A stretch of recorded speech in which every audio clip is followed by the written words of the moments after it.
Hello, everybody. It is episode 121 of Recotopia. Today's big recommend is The Thin Red Line, continuing a series. Aaron has glommed on to the series of movies that he's been recommended but did not like, but is giving another chance, and we are talking about that movie today. I'm Chris Atkinson, joined by Aaron Dicer. Hi-do-lee-ho, Linerinos. That's right. And chat here in force today to watch us talk about movies. Very happy to have you guys here, even if you may not like this movie. But I am very, very excited to talk about The Thin Red Line later on in the program. Did it turn Aaron around? Stay tuned. Do you happen to have any small recommends, Aaron? I do. Before I get there, I will just say Thinerinos was right there, and I went with Linerinos for some reason. I have no idea why that happens sometimes. My first small recommend is a documentary called Girls State. This is a follow-up to the Boys State documentary. Both of them follow this program that is done by the American Legion, I believe, in all 50 states, where younger students, come together to pretend to be the government, I guess is the succinct way of saying it. So they'll elect like a Supreme Court, a governor of the state. They'll go through with some of the processes of, doing legislation, court cases. The Supreme Court will do a ruling on something. And it's just a way for them to engage in the idea of civic duty and politics and those kind of things. And it's really interesting because most of the people that attend this are very activated by the political idea, right? And so you've got people who think maybe this political science is a career they want to do or whatever. I highly recommend watching both of these documentaries because it's really interesting how Boys State is different from Girls State. And specifically this one, I really enjoyed watching these young women who believe different things from each other in an extremely polarized society have actual conversations and dialogue about their beliefs. It gave me hope for the future that possibly we could have an operational legislative body at some point. But that may just be my pie in the sky optimism speaking. But there's some very interesting discussions of, political hot button topics. That's interesting to watch not only these young women discover the politics of it all, but also the self-discovery that's going on, the understanding of how it shapes you when you start to verbalize your beliefs to other people and how we shape each other. And I really found this documentary fascinating. It's a big recommend. I think Apple TV Plus has them both. Boys State and Girls State. That's called Boys State. I did not know they made a Girl State. So did this come out this year? Yes, this just came out a few weeks ago. Was Boys State, was it an Oscar nominee? I can't remember. Ooh, I don't remember if it got nominated for Best Doc that year. It wouldn't surprise me. It's a great documentary, but I enjoyed it. But I'm wondering, like, a lot of times what drew me to that movie, like usually it's not like, oh, I want to watch a documentary about this. So I don't know, maybe I was intrigued enough to watch it without Oscar nominations being involved. But anyway, I went again. God, I think I've recommended so many John Carpenter movies over this podcast, but I'm going to do another one here, and it's Escape from New York. God, there's just something very simple and very comforting about a movie like this. I can't explain it. It's very simple and very like direct to the point. Whatever it's about this thing that happens to Air Force One. President Donald Pleasance is on the plane. He's got this suitcase that's got a tape on it, and he before the plane crashes, he jumps out into Manhattan, which is a prison now. It's like it's the far off year of 1997, and he has gone in Manhattan. Like there's so much crime going on. They had to make Manhattan a whole prison. They don't guard the prison. People can just live their lives in Manhattan in the prison and everything. Anyway, Donald Pleasance jumps out of the Air Force One, and the there's some bad guys that get a hold of him, and they want something. We don't know exactly what. And so, meanwhile, the police state that is outside wants to get the president and want to make sure that they get the tape, because in 24 hours he doesn't deliver that tape to China and Russia. Who knows what might happen? And so they go out and they get the president, but the bad guys don't want to talk to the police, and so they have to do something sneaky. They have to get somebody who's got some rep, got a little edge to him that's not a cop. And they get Kurt Russell. Snake Plissken is his name. Don't call him Plissken, call him Snake. That's what he keeps. That's all he asks for. And then so they drop him down. They take a glider and he lands on the World Trade Center, and he goes down and he starts going through the neighborhood, and he has to ask all these people where the hell the president is, and ultimately ends up the main bad guy of this movie is the Duke of New York, played by Isaac Hayes. There's a cab driver that Ernest Borgnine plays in this. But it's just a nice little action film, post-apocalyptic sci-fi type of thing and Kurt Russell has this little wristband that if he doesn't get the president back in 24 hours, then these capsules in his neck explode and all this good stuff.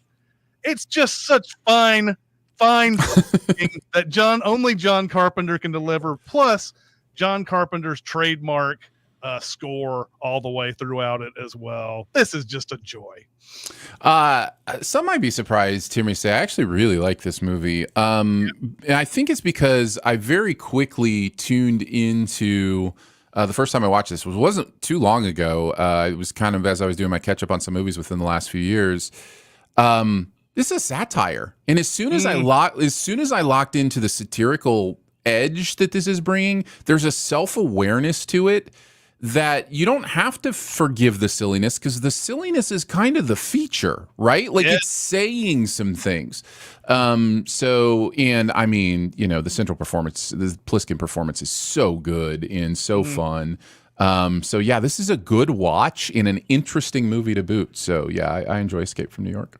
Yeah, and also got to mention Adrienne Barbeau, and I've got to and also mention Lee Van Cleef in this, who when I watched Escape from New York for the first time, did not know who that gentleman was, and since then I have seen Lee Van Cleef in a whole bunch of stuff, and he is great in this too.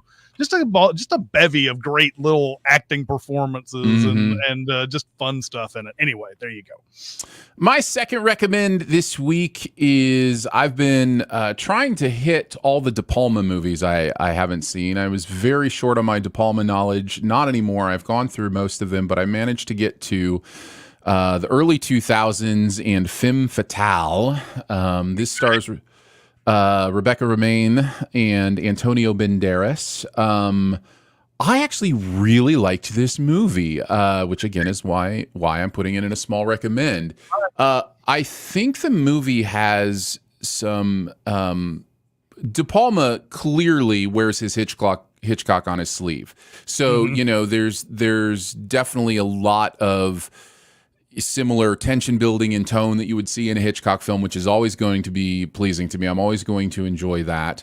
And then the movie also is going to have some really interesting filming choices, which is another, thing that Hitchcock liked to do. But I think De Palma likes it even more. He really likes to get creative with these shots. There's a split screen shot in this that just kind of blew my mind. I'd never seen anything like it.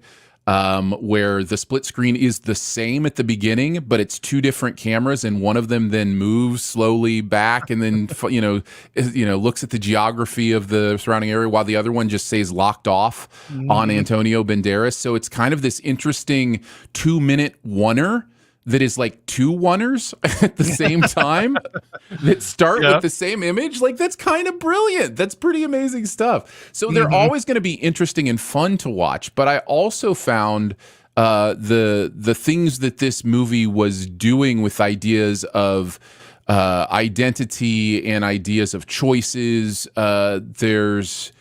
Anything I could say on this level is probably a little too much spoiler, and so I don't want to give away kind of where this movie goes. But I really loved where this movie finished, and kind of the fun. There's a very intricate finish to this movie that takes a lot of what we've seen in the movie and puts it back into a place where it just makes sense. And I know I'm talking around it, but it's because I don't want to give away the ending. But I actually really enjoyed Femme Fatale. I think it's a good flick. I saw this long ago when I was working at Hollywood 27, and I remember being somewhat excited for it, and then I watched it and I hated it. So I have not revisited Femme Fatale since I watched it way back when. So I couldn't tell you if I was just in a bad mood that day. I can tell you there were a lot of movies I watched as a projectionist that I hated because of what was going on with me at the time. So, you watch some movies later on, you're like, what was I thinking during that? Right. But anyway, yeah, maybe I need to give this a rewatch because I have heard this has kind of built up a cult following over the years. Yeah, I think it's also an interesting Banderas performance too, because usually Antonio has become this very forward sex symbol, and in this one he's a little bit like withdrawn and restrained, and he's like the one that's being played. So it's a different kind of role than I've really seen him in. So yeah, it's fun stuff. Someone mentioning Lady in the Water in the chat. That's someone who has been following us for years because I believe that was something that I answered. Like I liked Lady in the Water because I was watching it as a projectionist, and it was like the coolest, most serene time watching that movie. And I was like, this is good. And then I watched it again, and I was like, oh yeah, now I realize where everybody hates this. Yeah. Although, do you like Lady in the Water? I kind of love that movie. Yeah. I know. Yeah. I can see why, though. I mean, obviously, I actually counted myself as someone who liked this movie at one time. Yeah. So, my other small recommend comes from 1998. It is also an anti-war film. That's what we're about to get into, and the big recommend as well. But 1998, Small Soldiers, Joe Dante making a movie that, it's about toys, and it's about toys that go to war with each other. Imagine if you had a toy company that needed to get that next big thing, and you hired Jay Moore and David Cross to try to come up with the perfect toy. And Jay Moore goes and apparently this is such a huge corporation that he can go into the company bank account and buy 500,000 like military grade microchips to put in the action figures to make them more lifelike. And so they build these toys that are just it's just soldiers versus these creatures called the Gorgonites. And that's the basic thin bare bones premise of what they are. There's a toy store that this kid is running for his dad, played by Kevin Dunn, that doesn't sell anything. They don't have the cool toys or anything. But a toy delivery truck goes by, and he's giving the kid all these toys and stuff that they usually get.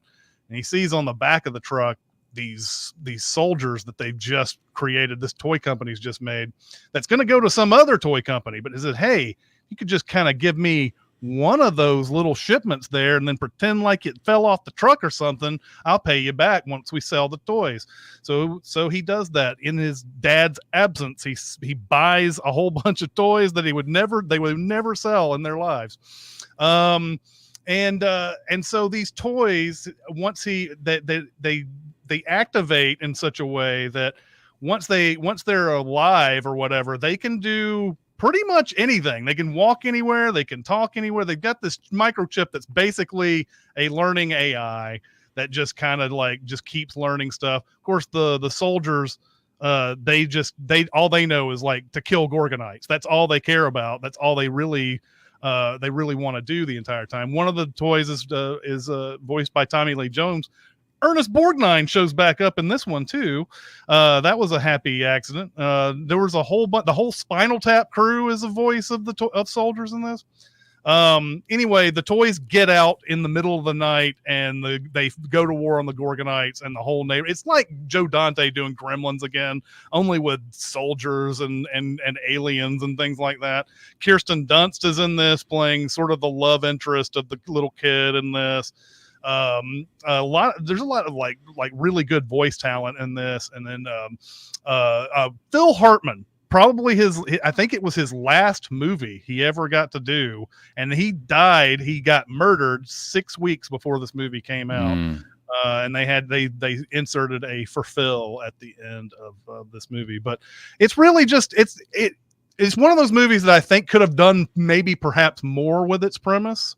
It's like I said, it's kind of doing more Gremlin stuff than the real anti-war message that it's trying to do, and it's just trying to be funny in a lot of moments. But I really enjoy this. It's been a long time since I had seen it, so I gave it a rewatch, and I recommend this one. Yeah, it has been a long time since I have seen this. I did not like it the first time I saw it for whatever reason. Like you said, maybe it was just having a bad day or whatever. I owe this one a rewatch because you're not the only one who has told me that this movie is actually a lot of fun and really good. So, and I don't remember much about it other than the premise. So it could have been a little bit of like, how dare you stomp on Toy Story's, turf, kind of thing going on in my brain. You never know, like how those biases impact us, but I owe it a rewatch for sure. And one guy that I didn't mention that really kind of sells this movie for me is Frank Langella's voice of the main Knight. And he really, really adds a lot to that character, and you really feel sympathy for him. I like the fact that the movie gives this bare bones animosity between the the American soldiers, the GI Joes or whatever of the group, and these aliens. There's really no reason to hate them, but it really has a lot of real world connotations in it as well. And why are they even fighting? They even have the "what is it good for?" And that comes up in the movie right. too. But anyway, well worth the watch if you haven't seen it. It's I think like a lot of satire, it was marketed in a certain way, and it just didn't get an audience. I don't think satire in general can get, even if you advertise it perfectly correctly, you're not going to get much of an audience. People don't like being told things suck. So, so there you go. That's fair. On to our big recommend, which is The Thin Red Line. This is Aaron's pick, so take it away, Aaron. Will do. The Thin Red Line is a 1998 Terrence Malick film starring all of the people that is entirely about a battle in World War II without likely being at all about a battle in World War II. We begin with an alligator slipping into the swamp and some narration about the power of nature because Malick's got a Malick. We then join a local indigenous tribe as Jesus Christ rows through them to shore. As he creepily watches mothers bathe their children, he narrates a story about death and loss and fear and wondering if he could die with the same calm as his mom. It's clear Private Witt is trying to integrate himself with the locals, and we see him enjoying some beach singing, some beach tree climbing, and some beach spotting of a warship. That last one is not so welcome as he and his army buddy run and hide. Cut to Spicoli, who is apparently his superior in the army, threatening him with all sorts of jobs if he doesn't straighten up and stop living with his head in the clouds in fantasy worlds with rock biters and luck dragons and... I may be confusing this with a different movie. Later in Lockdown, he looks closely at the floor pattern, wastes some matches, and remembers hay bales. Cut to John Travolta and Nick Nolte discussing the difficulties of military voyeurism and leading a battleship to stop the Japanese from invading the South Pacific. Occasionally, Nolte will narrate some stuff about his deeper emotional attachment to his work in the armed forces, as the movie becomes specifically interested in the smoking of cigarettes and pacing around the deck of a ship. Underneath the deck, the Charlie Company soldiers talk about their fears as we meet Private Train, Adrian Brody, John C. Reilly, and Tim Blake Nelson. The last two of which are both trying to sleep with Jennifer Aniston, who would rather have an affair with Jake Gyllenhaal. And then Tim Blake shows his full Nelson, and I may be confusing this with a different movie. True. After some more ominous foreboding, score, and imagery, the boys load up the boats to take the beach, and where we eventually get to after watching the boats go there from the battleship in real time. But they might as well have found Kenneth, Keanu, Denzel, Emma, Robert, Sean Leonard, and Michael Keaton on that beach because the whole landing was much ado about nothing. Malick takes the opportunity to squeeze in some more nature porn and poetic narration as we get some absolutely stunning shots of the boys continuing to make their way inland. As we get some more introspective narration from Jim Caviezel over shots of the brutalities of those injuries and battles that we haven't seen, I'm left to wonder if we're ever going to see any actual red lines so that we can see how thin they really are. Next up, our crew, which now includes Jared Leto and Woody Harrelson, are being told about having to climb a hill, so Malik shows us what the POV might look like on that if they did it really slowly. The next day, we get full shots of the hill taking many explosions before it's time to advance. And one soldier calls in a last-second sick day despite Woody's protest. And then the battle begins in earnest. We feel the insanity, confusion, and desperation of the situation as people die, blood splatters, and a bird struggles to crawl out from beneath a tree. The battle then gets even more personal as the guys get closer and closer to the Japanese forces, and Woody Harrelson accidentally grabs a grenade by the pin, a mistake that costs him his life. We continue to see more moments of war being war, with questions about triage, chain of command, and how Sean Penn's character dodged all of those bullets. Next up, it's Nick Nolte playing Backhill Driver as he yells for a frontal attack that the commander on site says is suicide, and he disobeys that direct order to keep his men from dying pointlessly. Once Nolte arrives, he makes sure the soldiers are wearing their blouses, not aiming their guns, and that John Cusack comes along with him. And just like every time you call IT to figure out a computer problem, once they arrive, the situation has apparently just fixed itself. After some slow-motion flashbacks of life back home, we get an inspirational strategy speech from Nolte about what it will take to take this ridge, and an inspirational speech from Penn to Caviezel about what is worth fighting for, before we spend about 20 seconds watching dogs scavenge human remains, and one soldier is losing his mind from survivor's guilt, and then, of course, some more slow-motion flashbacks of life back home with them saying, "Hey, baby, want to flow together like water tonight?" to their significant others. John Cusack sneaks up the hill with some of the crew to call in some coordinates to take out the enemy stronghold. And in what might be the most intense and well-choreographed war action of the movie, we see everything it takes to capture those final few feet of land. It all makes for what would be an incredible ending to the film about an hour and a half before the movie actually ends. Cusack and Nolte take the next steps and how unimportant water is to human survival before continuing up the next hill, but not before we get Adrian Brody narrating about there not being much difference between seeing dead dogs and seeing dead people. And while I actually agree, I don't think he means it exactly like I would mean it. The next battle is much more hand-to-hand combat, and through some quick cuts and handheld shaky cam, we get a sense for how treacherous it must be to decide who is danger and who is surrendering, and the Hans Zimmer score swells perfectly to capture the mood and the moment. Until it's broken by some more ponderous interior monologuing about the seed and root of evil, and are we sure every single soldier is this versed in such linguistically resplendent prose? I'm not. After some waterfall bathing and memories of the indigenous singing, Nolte sits down to relieve the commander who wouldn't storm the hill, but tells him in return for keeping it quiet and heading home, he'll throw in a purple star for his trouble. It all makes for what would be an incredible ending to this film about an hour before the movie actually ends. The officer tells his soldiers that they are his sons and they live inside him now, which sounds much more creepy when I say it. The soldiers continue to reconcile in different ways with what they've done as the rain pours down, and one of them tears off his shirt and raises both hands to the sky as Morgan Freeman narrates everything they crawled through to find freedom, and I may be confusing this with a different movie. After some more narration and another gator sighting, Jack gets a letter from his wife back home that she's fallen in love with an Air Force captain and wants a divorce, and that she no longer wants to flow together like water with him. JC makes some more local friends, ponders some more of the deep complexities of post-war life, and slowly walks through camp so we can make sure we see him shaking hands with every single member of his camp. He then has another conversation with Penn about their different worldviews, so the movie can make another point about how different people deal with war in different ways. And in case we didn't get it, someone pops in to narrate the exact same thing. Cut to the company being pinned down in a river and the ineffective new command stupidly sending out some scouts when you know the guy that got demoted would have protected his men better. Choices and consequences, you see. Speaking of which, Private Whip makes the choice to go on this scouting mission and manages to save the day by leading the Japanese forces away and sacrificing himself. It all makes for what would be a great ending to the film that has decided it can't end before sneaking in a George Clooney cameo where he asks his cadets to call him daddy while Sean Penn narrates some more. And oh, hey, look, Tim Blake Nelson's still alive. The movie finally ends in just the way the good Lord Malik intended, with some dense but certainly meaningful narration, a few more shots of nature to meet his quota, and still leaving us wondering if we're ever going to see any actual thin lines so we can see how red they really are. And that is the thin red line, or at least as best as I could explain it. Chris, what are your thoughts watching it this time? I love this movie.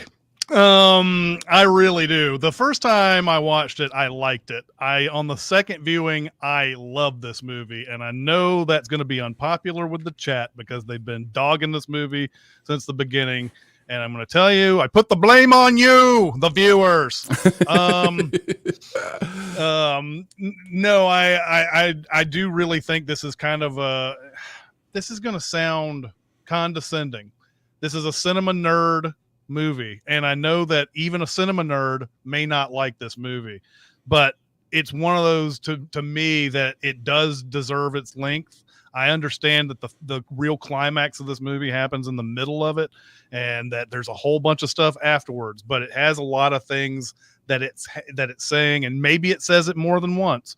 But I do love this entire arc with Sean Penn and Jim Caviezel during it. Sean Penn is so he's so out of it. He's like, I don't have any hope for this type of thing. And he's like, what can one man make it? His whole thing is, how can one man make a difference? And we see him constantly sort of defending humanity. Like Caviezel should definitely be like court-martialed and sent to jail and all that for what he's done.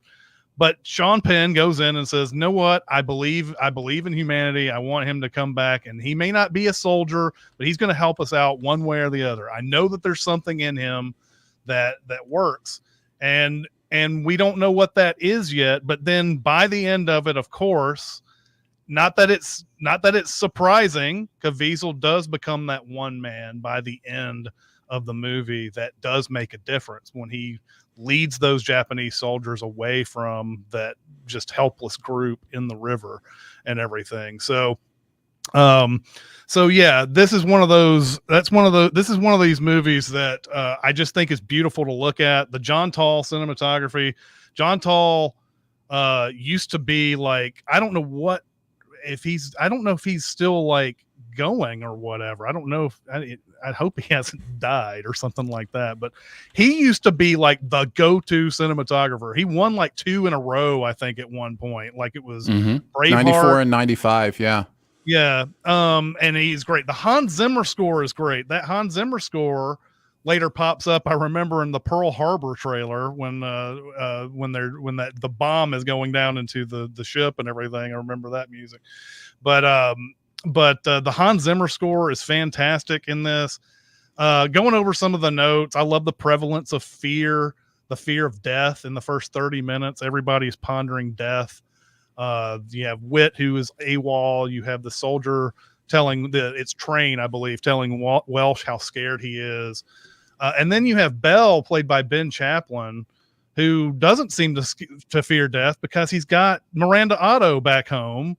And that he even, I think it's telling that he goes out onto the ship without his helmet at the beginning. And he's like, put your helmet on. And he's like, he's actually not, he's scared, but he's not that scared because he believes that she's going to be waiting for him on the other side when he dies. He's going to be waiting for her after death.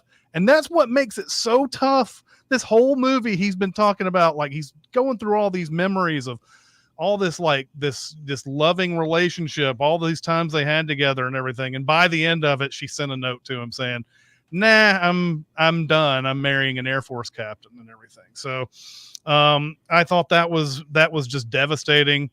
The movie shows us subtly that the fight over this island is between the Japanese, who do not own it, and the Americans, who do not own it. There are native people here, along with all the animals in nature, who call this place home and have no stake in the war, except that they now must live with hell on earth as two strangers fight over the possession of what is actually theirs. And that's something that the movie very subtly hints at throughout this. I love that shot of the hill when they're about to go up it. It's yes, we can enjoy the pretty grass, but it also, the low angle shot sort of serves to show how daunting this hill is. And I love how he films that throughout. There's a point where Penn's really tired of all this stuff, and he says, "This is all about property." I I think it's clear that Nolte looks at soldiers like pawns and easily disposable. He's doing the thing, the Longshanks thing in Braveheart, where he's like, oh, send your men in full attack. And they're like, yeah, but won't we hit our men with our stuff, with our arrows if we send our men in?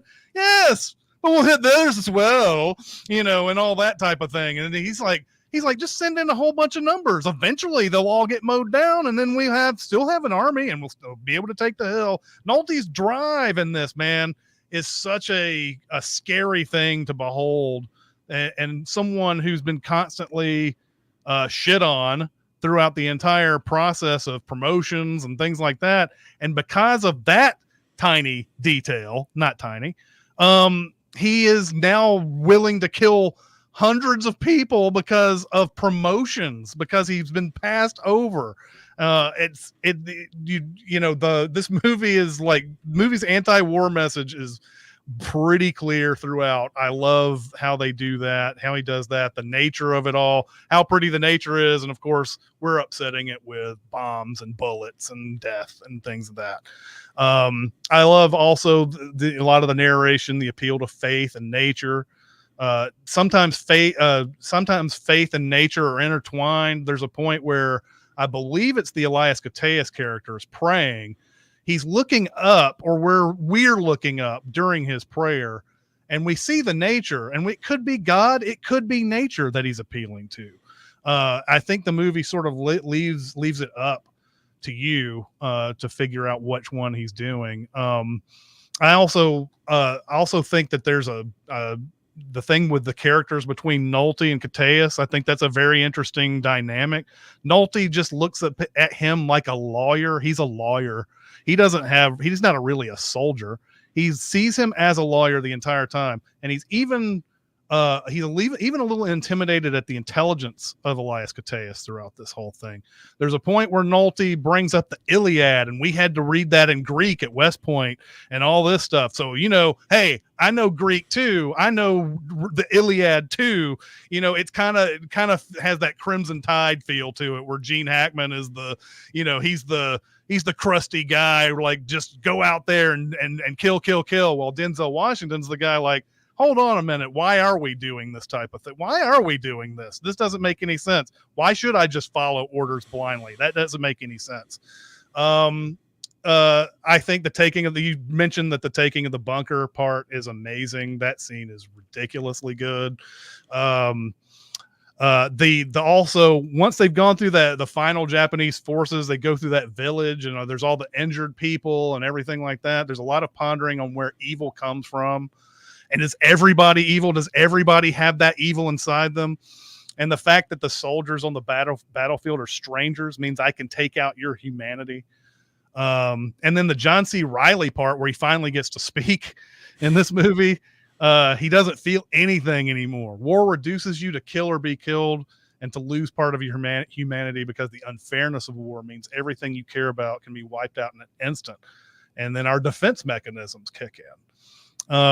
And yeah, going over the bell, how war, he says, war can't kill this love. War can't kill this. Where did this war come from? Where did the love come from? All I know is that you can't kill the love. And then guess what? Guess what? War killed the love. And I love the ultimate character arc of Caviezel's character. Now, if there's a criticism of this movie, it feels like Caviezel's character is the only one that really has an arc. Penn has a bit of an arc in this movie.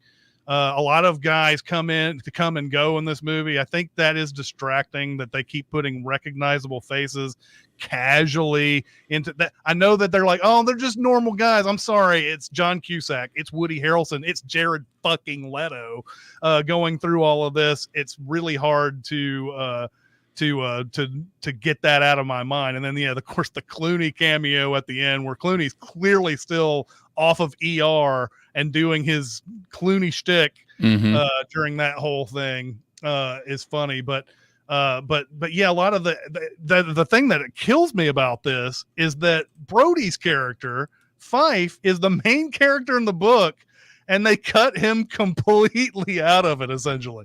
I don't know if he has like maybe a couple lines at the end, But most part, they cut to him and he's just kind of looking over to somebody or looking weird, looking worried, whatever. So there are things, of course, that I don't like about the Thin Red Line, but ultimately, I think this is a great movie, and I can understand not liking it. I was surprised how many people in this chat and in on Discord that don't like it. I'm really surprised at the number of people, but I'll be the guy, for a lack of a better word, to take the bullet and tell you that I loved this. I will start my thoughts on this movie with a direct public apology to Terrence Malick. I have preconceived ideas of, why I dislike Malick's movies. Mm-hmm. And it was just a few years ago. Did you see A Hidden Life? Did you see his movie, A Hidden Life? I didn't see that, no. I loved A Hidden Life.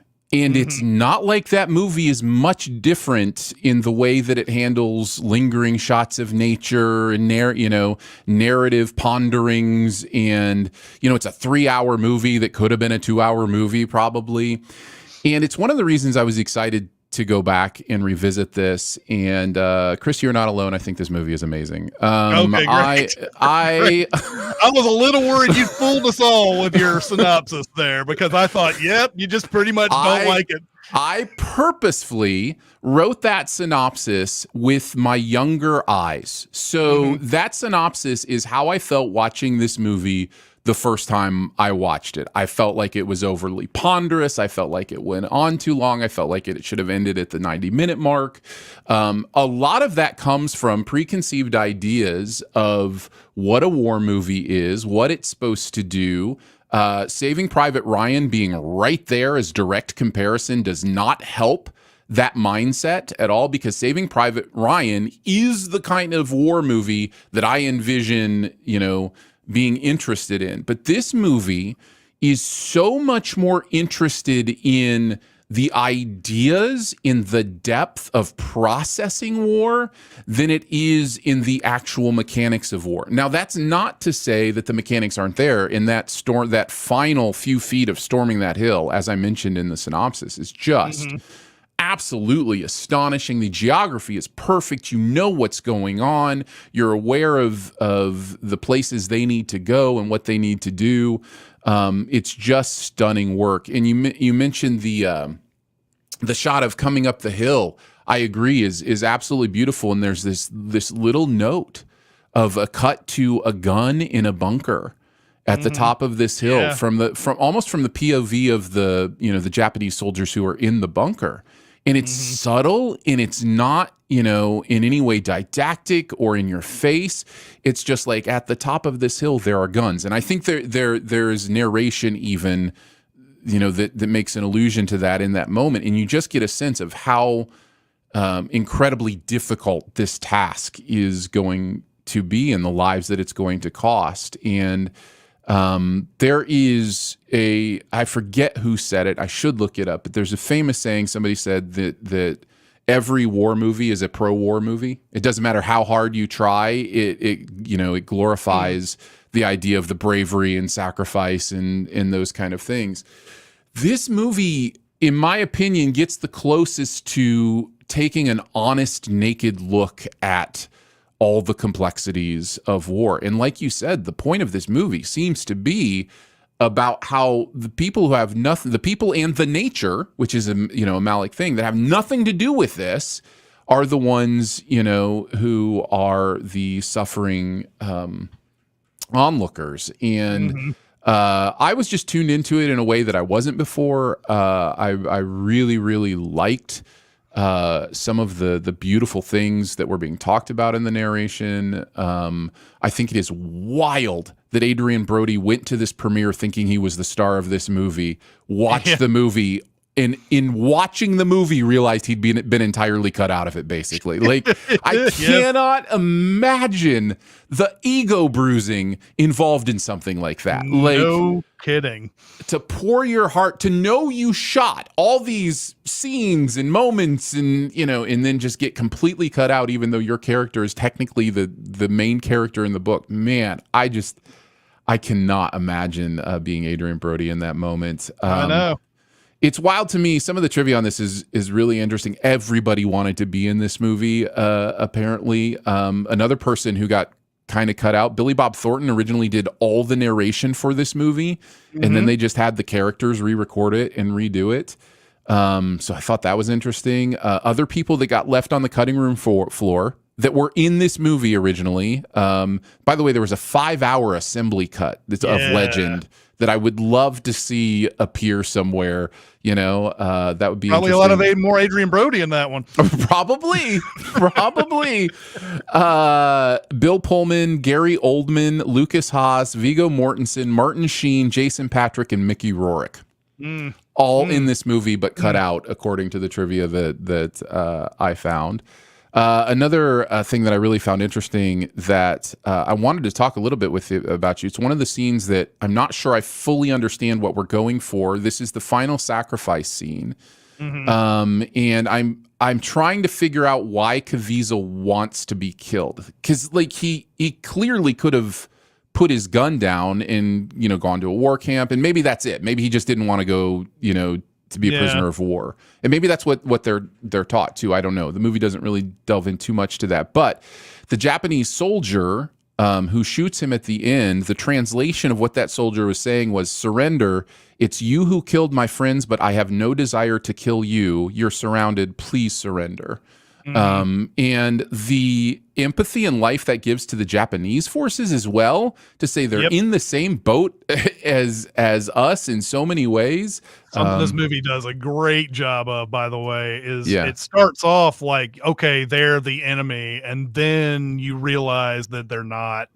You know, really, they exactly what you're saying. They're going through the same things the Americans are going through throughout the whole thing.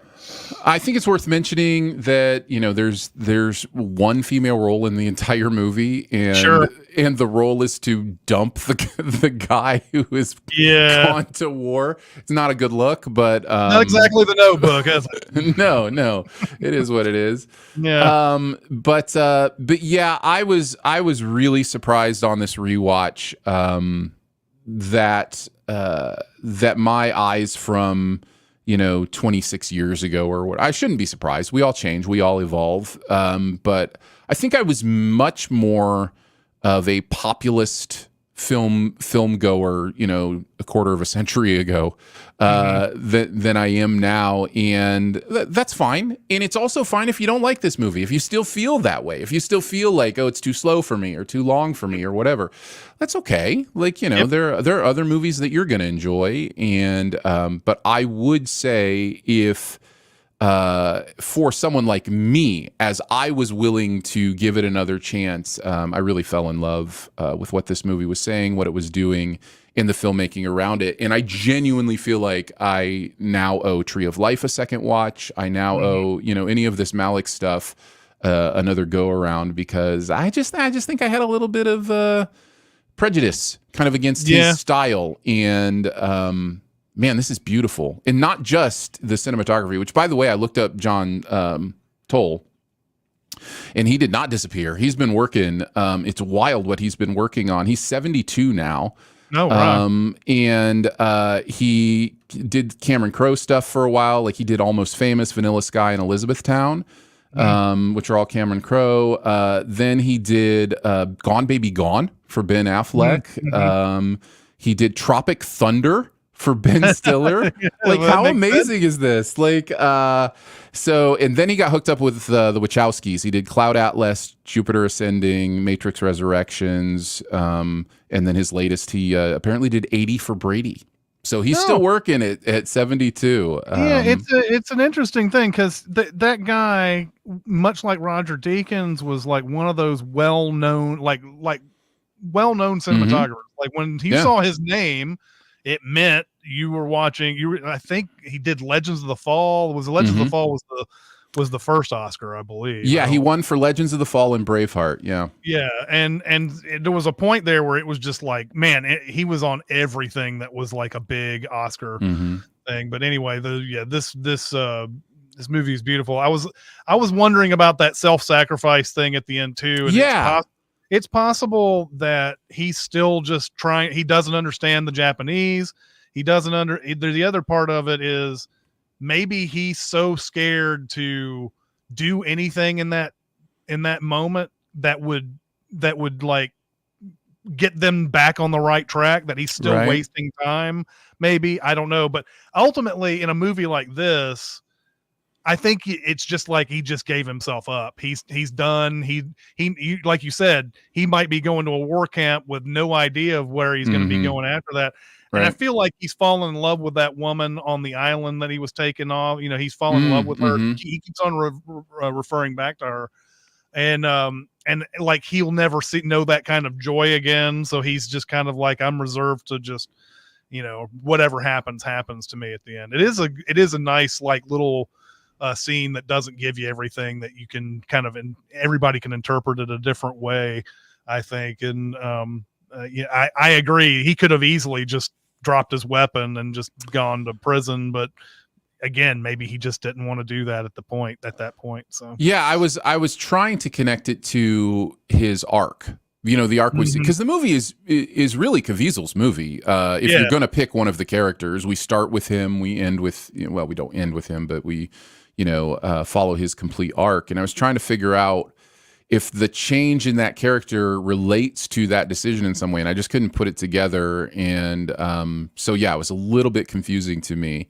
And honestly, again, the criticisms of the movie are valid in my opinion of, you know, all the narration going on, you know, being a longer movie than like all that stuff is valid. I think the difference is when you give yourself to it in some ways, you almost treasure the extra-ness of it. You know, you're almost like, I'm fine with narration here because I love the poetic nature of it, and I want to hear the new way you're putting word to the consequences and consideration of violence. You know, so yeah, I just, it's a different perspective, you know, and I think that can change everything. Right. One other thing to get to, James in the chat said that he thought he heard me say that I watched A Hidden Life, and then I went to the IMDb and I realized that yes, I have watched The Hidden Life.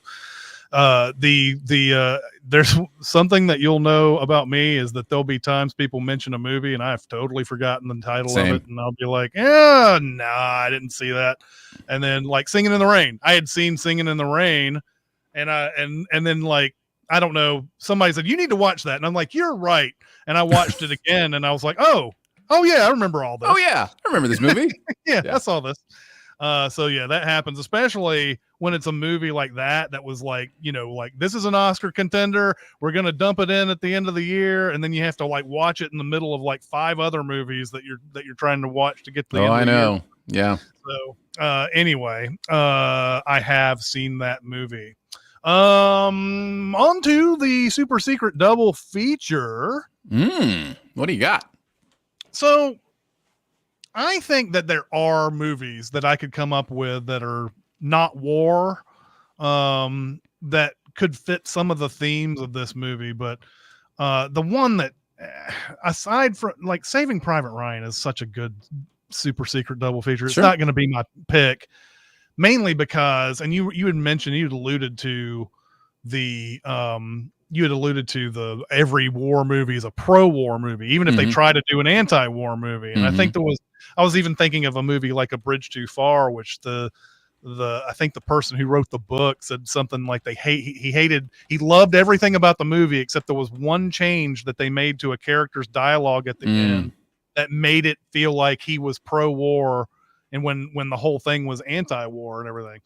And the thing about Saving Private Ryan is that it's as a roller coaster. It's a rock and roller action movie, man. It's like, woo, this is the best. War ain't it grand, you know? And it's like, yeah, save one man, sacrifice a whole bunch of people to save one man because of all of his brothers. Yeah. War. What is it good for? Absolutely everything. Exactly. And it feels like a perfect counterpoint double feature to this movie. And Mhm. of course, I love Saving Private Ryan too. There's a lot of ways to look at war, obviously. But though I was trying to think of some non-war movies, some sort of out of the box movies, and I just ultimately came up with another war movie, and it's Paths of Glory, the Mm. Stanley Kubrick movie from 1957. The movie has a lot of the same kind of thoughts about sending men to certain death that this one does. Although I think this was based on a real incident. Kirk Douglas is in the movie. Of course, it's a lot of like American actors playing French soldiers, and it's kind of weird. Sure. But it's about how these French soldiers were told to attack a German bunker, and the people in charge said, no, all we're going to do is just die. So why run in there? But the people who were sitting in the boardrooms and everything are just like, no, do it. And then after they didn't do it, they are sent to trial for not doing it. And it's like, how do you defend that? Right. They obviously didn't follow orders, so they're guilty of it. But at the same time, it's like, yeah, I was going to send them out, but they're just going to get torn to pieces. So what's the point? So that was sort of what kept going through my head, because the main part of this movie is about how Nolte is forcing Cateus to try to go. Now he's a little bit cooler about it. Really, I mean, he doesn't like try to court martial Cateus. He does as much as he does almost everything but court martial him by the end. But like that one was going through my head throughout the whole thing, was Paths of Glory, and how that paralleled what's going on with Nolte and Cateus in this. And in this case, Cateus said no, and he held the line. I thought that was, by the way, that was another fun thing to notice in this movie. And this is life as much as life gets. Nolte comes up the hill, and they're sitting there, and they're tired, and they're just kind of like doing nothing. And he goes, okay, so why didn't you do the thing that I told you to do? It's obviously right. You could do it. And he's like, the situation has changed since the last 5 minutes that I talked to you. And of course that sounds like total bullshit to a guy like Nolte. It's such a life thing, a life lesson in that moment, that, you can be doing all the right things, and then somebody else comes up in the situation and is like, why didn't you do this? Anyway, Paths of Glory will be my super secret double feature to this movie. On to the homework for next week, and I'm going to continue this movies that I did not like that I have been recommended, and I have watched this movie many times over the years. I don't know which version of it to give you guys, but I'm going to say Blade Runner, the theatrical cut, is the one that I want to watch. I'm going to probably end up watching the director's cut, or whatever cut it is that people say is the best, to compare these two movies. I'm not telling you guys to do that, but I'm probably going to end up watching both, just so that I can have both of these. I think there's like 5 versions of this movie. There's so many versions of Blade Runner, yeah. So the Blade Runner is probably is going to be one of the most controversial choices of this series, because I think a lot of people love Blade Runner. But over the years, I've been told how brilliant it is, and every time I watch it, I feel like it falls flat a little bit. So we're going to give this another whirl, and we're going to see how it plays now that it's been quite some time since I last watched it. And I think, I saw Blade Runner 2049. I think was the last time maybe I saw the first Blade Runner. So it's been that many years. So I'm going to take a look at this again. But yes, I'm going to go with the theatrical cut. And if you guys want to do the theatrical cut, that's how I'm going to be basing all of my notes on. I will probably end up watching the director's cut and kind of give an idea of whether that version is worth it over that one. So anyway, that's how we'll do it. The United States theatrical cut, as one of the versions, is an international theatrical cut.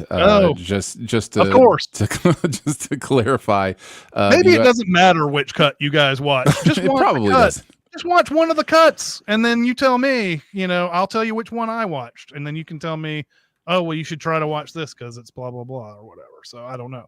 It is wild. There are seven different versions of Ridley Scott's Blade Runner, and the latest is the 2007 final cut that he had total control over. So that's why people, tend to espouse that one, is because it's like, this is what Ridley Scott wanted. And it's like, well, yeah. Well, if every director got the chance to do exactly what they wanted, we'd live in a different world. So, and I'm finding out that almost every movie has a what Ridley Scott wanted version that comes out afterwards. Right. It's kind of like Kingdom of Heaven.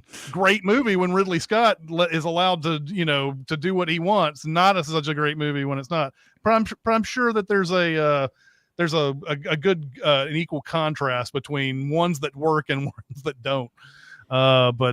Yes. I will also say, just because I looked it up, it is Francis Truffaut who said every war movie ends up being pro-war, and it was in the 70s. Francois Truffaut in the 70s said that. So, yeah, there you go. Oh, well, there you go.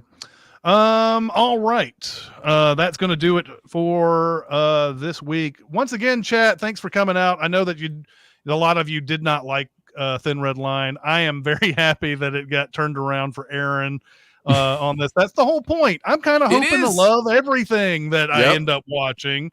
So yeah, I'm hoping to love Blade Runner when I get around to watching it again. But anyway, that's going to do it for this week. We'll see you next time. See ya.